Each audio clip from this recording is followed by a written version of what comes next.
Death for Sigmund and his brothers seems certain. But the king's wife is Sigmund's sister, and she begs for mercy and implores the king to chain them up instead. He agrees. Not for mercy, though, but because he plans an even more cruel and lingering death. Chained to a tree in the forest that night, a she-wolf comes and devours one of Sigmund's brothers. She returns, ravenous, night after night, until only Sigmund is left. The next day, Sigmund's sister sends a servant with honey to smear on Sigmund's face. But to what end? Well, that night, when the she-wolf appears again, you'll never guess what happens.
As the she-wolf licks the sweet honey from Sigmund's face, he bites the wolf's tongue. The she-wolf pulls away, but Sigmund holds on. The chains break, and he is free.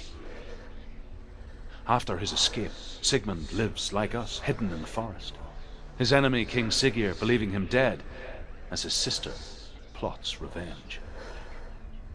And for vengeance to succeed, even the great Sigmund needs help. So she sends her sons to him. But their blood is weak and corrupted, and they're put to death by Sigmund. So his sister hatches a new plan, one that is cold of heart and pure of blood.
Watching from afar, she mimicked him, perfecting her own secret dance, wishing those fleeting moments of light would stretch out to last forever.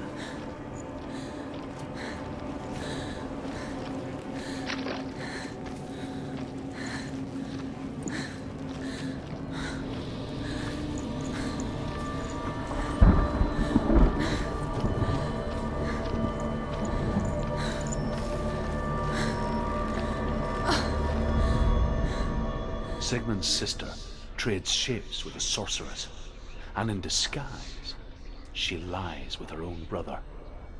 She gives birth to a son named Sinfjotli. After a time, she sends him to the forest to Sigmund. He tests the boy and finds him strong and fearless, and so they go to take their vengeance on King Siggeir. But luck is not on their side. They're captured, and Siggeir has them buried alive.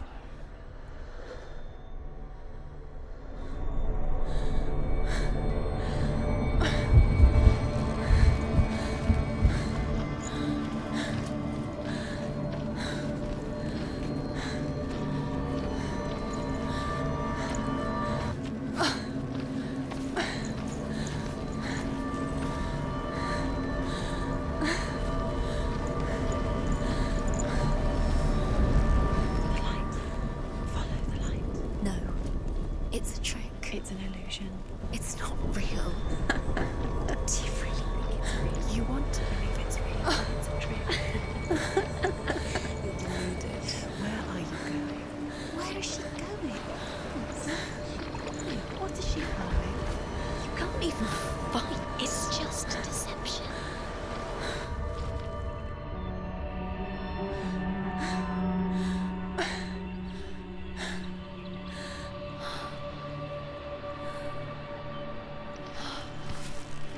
How does he so effortlessly court the world and bliss? If only she could do the same. See the world through eyes anew. And dance with it. Just like he does.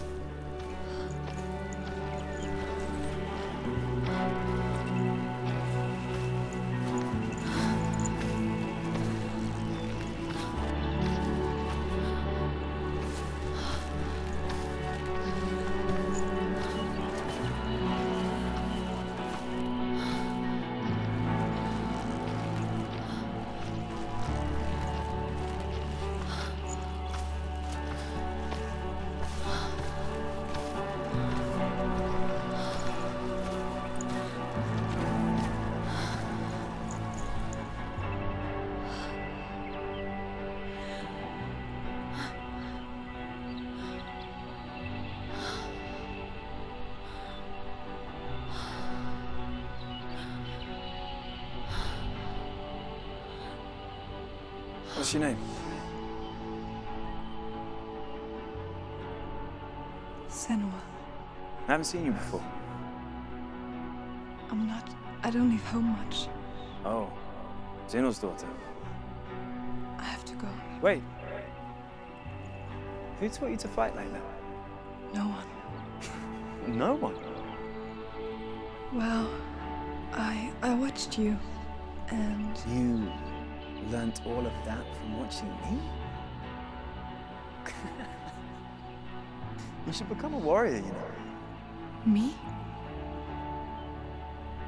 I'm Dillion. I'm here for the warrior trials. Just come and watch. And bring your sword. You can't put it into words. That moment when you look into the eyes of the one who is supposed to reassure you, make you feel safe. It only takes an instant. Fear swallows you before you have a chance to make sense of it. And darkness becomes a part of who you are. You killed him. But her world changed the day the Northmen took him from her. Senua knows that there's no going back to how things were. That there's nothing to go back to at all. Stay still, stay quiet, hide, don't tell her. Their gods can see into your mind. They will use this power to destroy They you. won't stop me. I can still feel it. Whatever's left of him, they will never let him go. I'm not gonna let him rot here. You're the one rotting here. Leave me alone. You will die here, No. and all your suffering will have been for nothing. Shut up!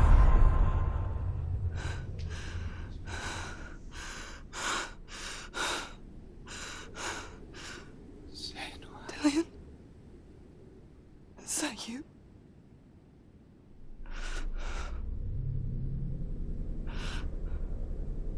find you, my love. I promise.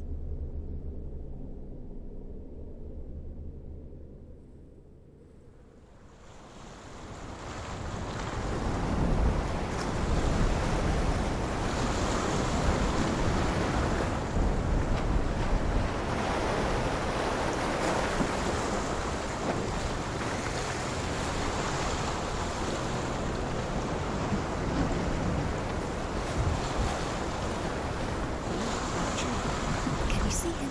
You want to believe it. Is he still real? Is he there? You're alone in these mountains. Is that Delia? Nothing lives here. You won't survive. You met him by the tree. She met him by the tree. Maybe it's a sign, the tree. What's he trying to tell you? He's waiting for you by the tree.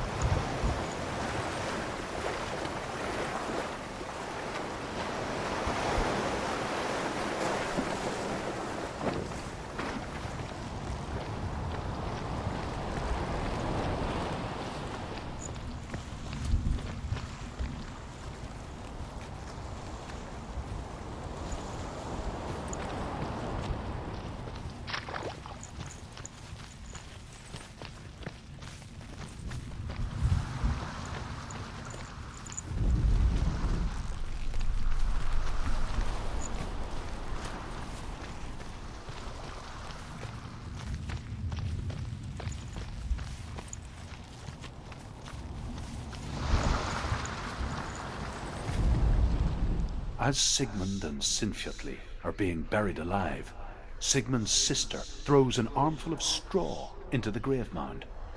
Hidden in the straw is Sigmund's sword, the gift of Odin.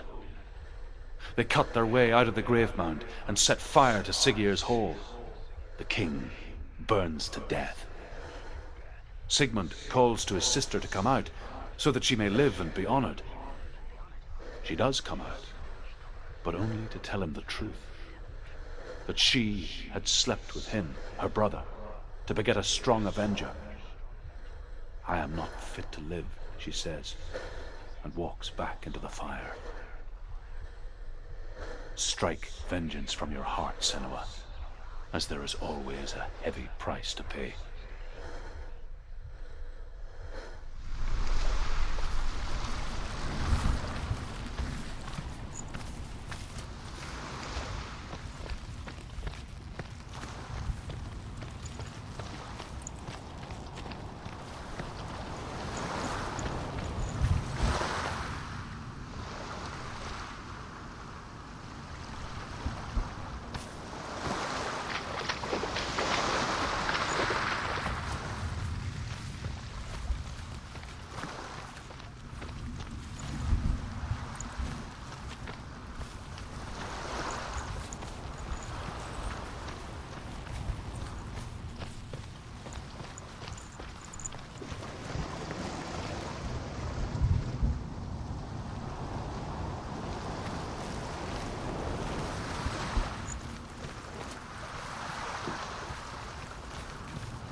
And here is the end of Sigmund's story. He was a fierce and great warrior who fought many battles.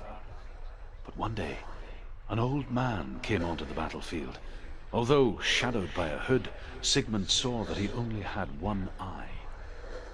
The man raised his spear, and Sigmund struck at it with his sword, but the sword shattered into pieces. Sigmund then knew that this was Odin, and thus that victory could not be his. He bowed his head and accepted his end. Dying, he tells his wife that she is with child, and that her son will one day make a great weapon out of the fragments of his sword. The sword named Gram.